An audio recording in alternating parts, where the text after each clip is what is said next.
What's the big hurry? Emmett thought as he struggled to keep up with me. Bella in trouble again? No, I said, still grinning. She went to La Push, but came back on her own, and apparently quite upset. That wolf of hers is an idiot. We already knew that, I grinned. I'm just looking forward to finding out exactly how big of one he is. I couldn't help but speculate about what Jacob or his pack had done, but since there was no way of knowing, I tried to put it out of my mind. Instead, I focused on what Carlyle had said earlier, as well as all Alice's previous warnings to try not to make Bella's choices for her. If I was ever going to expect her to accept a marriage proposal from me, I knew I was going to have to start compromising.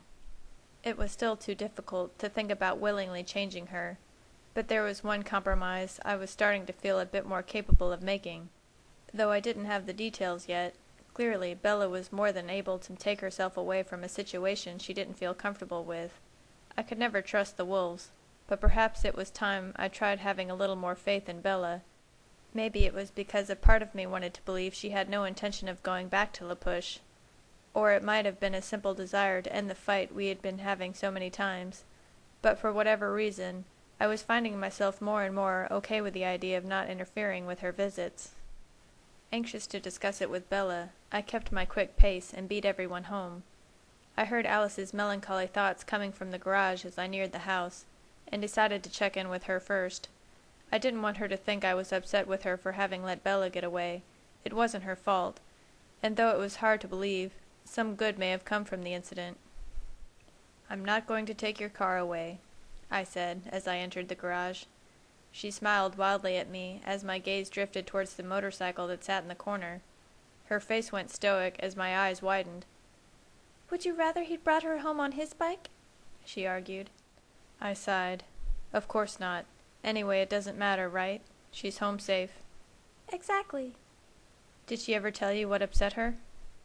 "No, she went straight up to your room and hasn't left all night." Thank you, Alice. "For what?" For being concerned, and for doing everything in your power to keep her safe. I know it's not easy when she gets mixed up with the wolves. I understand how frustrating this weekend must have been for you. I want you to know I'm going to try my best not to ask anything like this of you again. I'm hoping there won't be a need to at all, but if she does decide to forgive whatever happened down there, I'm going to attempt to stay out of it next time. "Wow. Do you think you'll really be able to do that?" I have to try. I can't keep letting this come between Bella and I. Alice nodded in approval, though her thoughts were as weary as mine. I went inside, hurrying up the stairs toward my room, but I stopped in my tracks as I passed Rosalie and Emmett's room. Rose was waiting for Emmett to get home, and while she was anxious as usual for his return, her primary thoughts were on something completely different. "I've done everything I can. If she's stupid enough not to listen, it's her own fault. Can't blame me if she's miserable for eternity. No one can say I didn't warn her." I wasn't surprised. Most of what she was thinking were things I had grown used to since Bella had made her choice clear. Rose didn't agree, because if it had been up to her, she never would have chosen this life. I was about to walk away and leave her to her musings when an unexpected thought found its way into the mix. "Of course she's not thinking of children now. She's still a child herself. But she's an idiot if she thinks Edward is always going to be enough for her." I stopped, stunned. Though Rosalie's thoughts occasionally betrayed her normally secret desire to have a child, I hadn't realized she was worried Bella would have the same regrets.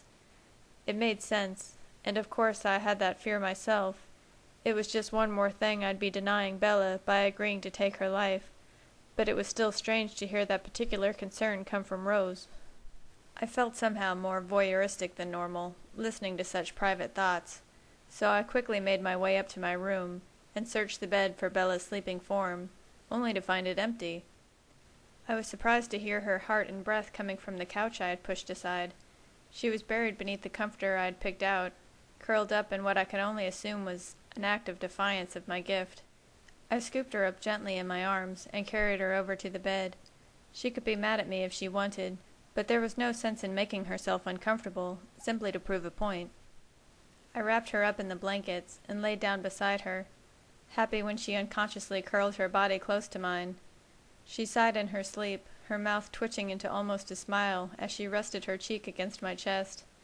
I listened to her quiet, steady breaths, completely content, until eventually she turned away from me. It was as if, even in sleep, she was debating whether or not to forgive me. I listened to her sleep, hoping she might give me some clue as to what happened in the push, but she remained silent. Curiosity was getting the better of me, yet I knew after she woke up, I wouldn't make any attempt to get her to talk until she was ready. For now, I would simply focus on the fact that she was here, safe, and at home with me. I only hoped her anger with me wouldn't hinder us from celebrating that fact. It was something I had longed for many times while holding her in her room. It wasn't that I minded us staying there every night, but sometimes it was unsettling, knowing Charlie was so nearby, and blissfully unaware that his daughter no longer slept alone. Here in my house, we didn't have to talk softly, or make sure I was gone by a certain time. She could wake up in my arms and let me hold her for as long as we wanted. I could sing to her while we watched the sun come up. It was everything I wanted, and not just for one night, but for every night. I was once again reminded of all the reasons I wanted to make her my wife. There had never been anyone else, and there never would be anyone else. Bella had given me my reason to exist, and I wanted her beside me every minute of every day. Even though the idea of what forever meant for her humanity terrified me, it was in every other way exactly what I wanted. Just as Carlyle had said, I had found myself in a paradox, longing for everything I was so determined not to have. After several hours lost in my own very confusing thoughts, Bella started to stir. She was facing me again, though she was still on the opposite side of the bed. I was respecting the distance she had put between us, though I wanted nothing more than to pull her into my embrace and never let go. She stretched and turned her body away, toward the window, then back again before opening her eyes. I could see her perfectly, though I doubted she could even make out my shape in the darkness. "Sorry," I whispered, not wanting to startle her. "I didn't mean to wake you." Her hands fumbled towards me, and I reached out my own until she grasped them tightly and pulled herself close. She seemed to still be half asleep, and I was waiting for her to remember her anger at any moment. Hoping to keep it at bay a little longer, I hugged her to me and rocked her against my chest. She began slowly kissing my throat, and I nearly laughed as a shiver of pleasure washed over me.